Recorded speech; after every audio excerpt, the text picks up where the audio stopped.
रात के 8 बज रहे थे। दिसंबर की सर्द हवाएं खिड़की के कांच से टकराकर एक अजीब सी आवाज पैदा कर रही थी। उसके सामने NH43 की काली सड़क बिछी थी, जो हेडलाइट की पीली रोशनी में किसी विशाल नागिन की तरह लग रही थी।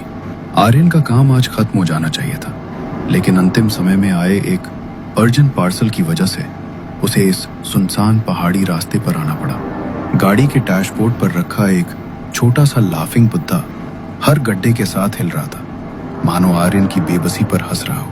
मोबाइल का नेटवर्क पिछले 10 किलोमीटर से नो सर्विस दिखा रहा था। आर्यन ने रेडियो चलाने की कोशिश की, लेकिन वहां भी सिर्फ कर कर की कर्कश आवाज ही सुनाई दे रही थी। पता नहीं किस पागल ने इस जंगल के बीच घर बनाया है। ऊपर से ये गूगल मैप्स, लगता है आज ये मुझे नरक का रास्ता दिखाकर ही मानेगा। तभी उसे सड़क के बाईं ओर एक आकृति दिखी। कोहरा इतना घना था कि पहले उसे लगा कि शायद कोई पेड़ गिर गया है, लेकिन जैसे जैसे गाड़ी करीब आई, रोशनी एक आदमी पर पड़ी। वो आदमी जमीन पर पालथी मारकर बैठा था और एक सूखी लकड़ी से मिट्टी पर कुछ अजीब सी लकीरें खींच रहा था। उसके सफेद बाल हवा में बेतरतीब उड़ रहे थे। आर्यन ने गाड़ी की रफ्तार धीमी की। उसे लगा कि शायद रास्ता पूछ लेना बेहतर होगा। बाबा, ओ बाबा, जरा सुनिए, ये सिमलगुड़ा जाने वाला रास्ता यही है क्या? आदमी ने सिर उठाया और एक भयानक सी हंसी हंस पड़ा, जिसे देखकर आर्यन को अजीब सा लगा। लेकिन जैसे ही आर्यन ने ध्यान से उसकी तरफ देखा, वो आदमी वैन के पास बिल्कुल सामान्य सा खड़ा था। आर्यन को लगा शायद ये उसका वहम था। उसने खुद को संभाला और फिर से जोर से आवाज दी, ओ बाबा, जरा सुनिए, ये सिमलगुड़ा जाने वाला रास्ता यही है क्या? यहाँ रास्ते खत्म नहीं होते बेटा, यहाँ सिर्फ चक्का शुरू होते हैं। पीछे मुड़ जा, अभी भी समय की एक लकीर बची है। बाबा, रास्ता पता है तो बताइए, पहेलियां मत बुझाइए। वैसे ही बहुत देर हो चुकी है। देर तो तब हुई थी जब तूने इस पुल को पार किया था। जा, देख ले अपनी दुनिया, अगर ढूंढ सके तो। आर्यन ने बड़बड़ाते हुए कांच ऊपर चढ़ाया और एक्सेलरेटर दबा दिया। उसे लगा कि कोई सनकी बूढ़ा है जो बस उसे डरा रहा है, लेकिन जैसे ही उसने रियर व्यू मिरर में पीछे देखा, उसके रोंगटे खड़े हो गए। वो आदमी वहां नहीं था। सड़क एकदम सपाट और खाली थी, जैसे वहां कोई था ही नहीं। कोहरा अचानक इतना घना हो गया कि उसे बोनट के आगे कुछ भी दिखना बंद हो गया। उसने गाड़ी की रफ्तार बढ़ा दी।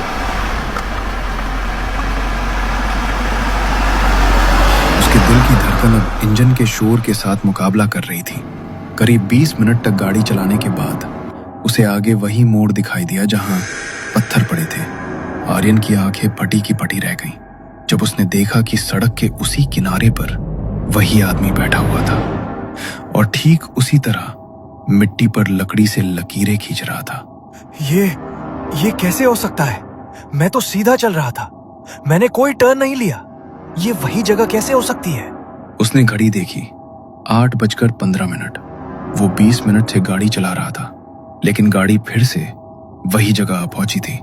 कोहरे के पीछे से एक धीमी सी हंसी गूंजी, जो वैन के लोहे को चीरती हुई आर्यन के कानों तक पहुंची। आर्यन के हाथ स्टीयरिंग व्हील पर कांप रहे थे। माथे पर पसीने की बूंदें इतनी ठंडी लग रही थी जैसे बर्फ की सुइयां चुभ रही हों। उसने वैन की हेडलाइट्स को हाई बीम पर किया। रोशनी की 2 तेज किरणें कोहरे की मोटी चादर को भेदने की कोशिश करने लगी। उसने आदमी की ओर देखने की हिम्मत नहीं की। उसने झटके से गियर बदला और वैन को इतनी तेजी से भगाया कि टायरों की चीख सन्नाटे को चीर गई। ये सिर्फ मेरा वहम है। वो खुद को बार बार दोहरा रहा था। पहाड़ी रास्तों पर अक्सर एक जैसे मोड़ होते हैं। मैं बस थक गया। करीब 10 किलोमीटर तक उसने गाड़ी को 80 की स्पीड से नीचे नहीं आने दिया। अचानक सड़क के बीचों बीच एक लाल रंग का दुपट्टा पड़ा दिखा। आर्यन ने गाड़ी नहीं रोकी और उसके ऊपर से निकल गया, लेकिन ठीक 5 मिनट बाद वही लाल दुपट्टा फिर से हेडलाइट की रोशनी में चमका। आर्यन का गला सूख गया। उसने फिर गाड़ी निकाली। तीसरी बार जब वही दुपट्टा दिखा तो उसने गाड़ी को ब्रेक मार दिया। गाड़ी एक झटके के साथ रुक गई। आर्यन नीचे उतरा और उस दुपट्टे को उठाया।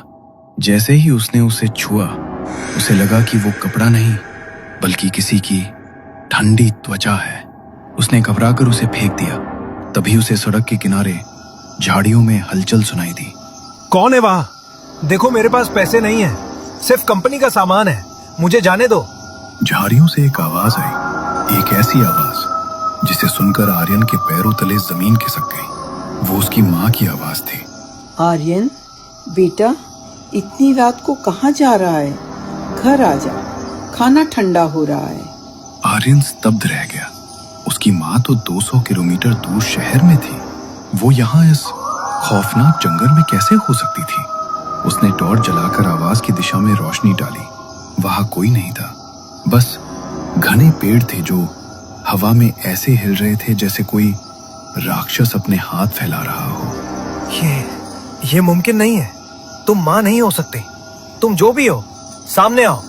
तभी झाड़ियों के पीछे से एक आकृति धीरे धीरे बाहर निकली।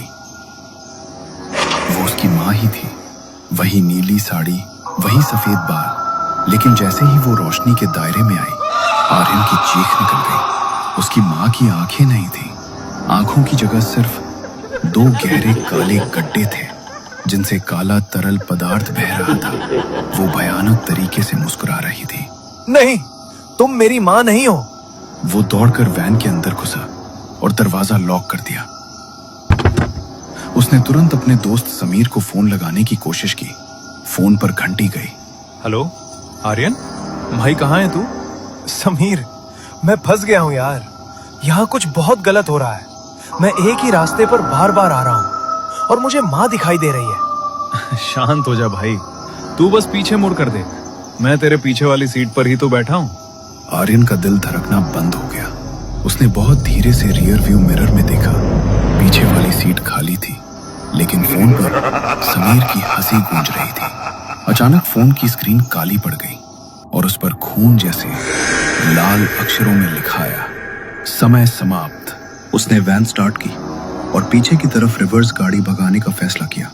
उसने सोचा कि अगर वो वापस उसी रास्ते जाएगा जहां से आया था, तो शायद इस जाल से निकल जाए। तो पागलों की तरह गाड़ी पीछे की ओर ले जाने लगा। करीब 5 मिनट बाद हेडलाइट की रोशनी में फिर से वही आम का पेड़ और वही पत्थर दिखाई दिए। लेकिन इस बार सड़क के बीचों बीच वो आदमी नहीं बल्कि खुद आर्यन खड़ा था, जो अपनी वैन की ओर हाथ हिलाकर उसे रुकने का इशारा कर रहा था। आर्यन के हाथ स्टीयरिंग पर जम गए थे। सामने सड़क के बीचों बीच जो खड़ा था वो कोई परछाई या धुंधली आकृति नहीं बल्कि खुद आर्यन ही था। वही नीली कंपनी की टी-शर्ट, वही कलाई पर बंधी घड़ी और वही पसीने से भीगी हुई लटें जो माथे पर चिपकी थी। लेकिन उस दूसरे आर्यन की आंखों में वो चमक नहीं थी जो एक जीवित इंसान में होती है। उसकी आंखें पत्थर की तरह स्थिर और ठंडी थीं। वो दूसरा आर्यन धीरे धीरे वैन की ओर बढ़ने लगा। उसके चलने का तरीका अजीब था, जैसे उसके शरीर की हड्डियां टूटी हुई हों और वो बस मांस का एक पुतला मात्र हो। हट जाओ वहां से। तुम जो कोई भी हो, मेरे पास मत आओ। आर्यन ने डर के मारे वैन का गियर बदला और एक्सेलरेटर पर पैर जमा दिया। उसने सोचा था कि वो साया डरकर हट जाएगा, लेकिन वो दूसरा आर्यन टस से मस नहीं हुआ। वैन तेज रफ्तार में आगे बढ़ी और सामने खड़े आर्यन से जोरदार टक्कर हो गई। एक भयानक थप की आवाज आई, जैसे मांस का कोई भारी लोथरा लोहे से टकराया हो। वैन का विंडस्क्रीन खून के छींटों से भर गया। आर्यन ने कांपते हाथों से वाइपर चलाया। खून साफ हुआ, लेकिन सामने सड़क फिर से वैसी ही खाली और सुनसान थी।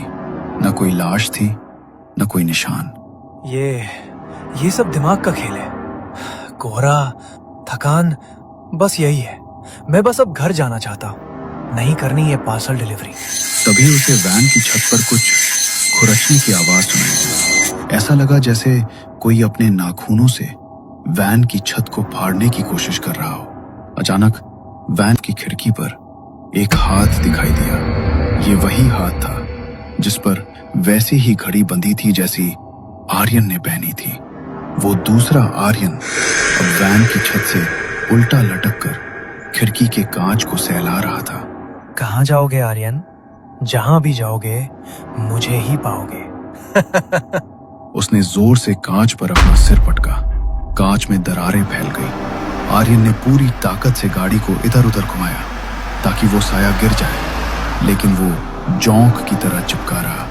अचानक वैन का स्टीयरिंग खुद ब खुद बाईं ओर मुड़ने लगा। आर्यन उसे सीधा करने की कोशिश करता रहा, मगर लग रहा था जैसे कोई अदृश्य विशाल हाथ उसे खाई की ओर धकेल रहा हो। वैन सड़क से उतरकर झाड़ियों को कुचलती हुई ढलान पर जाकर रुकी। हेडलाइट की रोशनी अब सीधे एक पुराने जर्जर पेड़ पर पड़ रही थी जो सड़क से थोड़ी दूर जंगल में अकेला खड़ा था।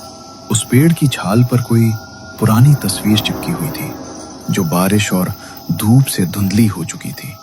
आर्यन अपनी आंखों पर विश्वास नहीं कर पा रहा था। वो वैन से बाहर निकला जैसे किसी सम्मोहन में हो। वो उस पेड़ के पास पहुंचा और धूल मिट्टी झाड़ी। तस्वीर साफ हुई। वो तस्वीर उसकी खुद की थी।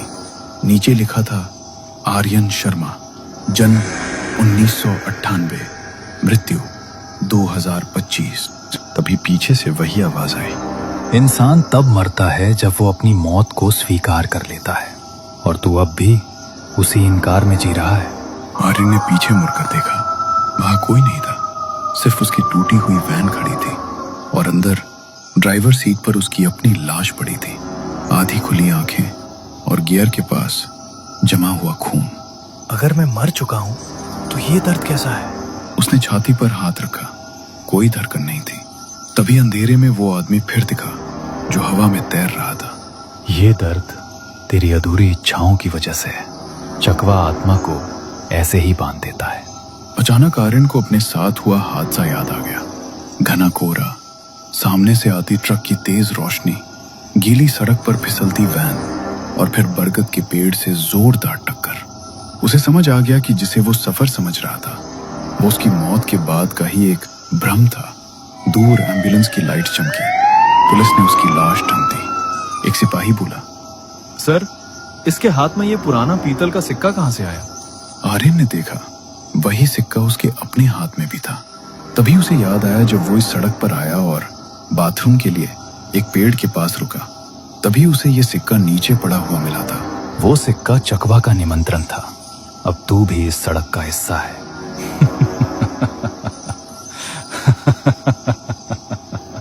कोहरा फिर गहराया और दूर से एक नई गाड़ी आती दिखी।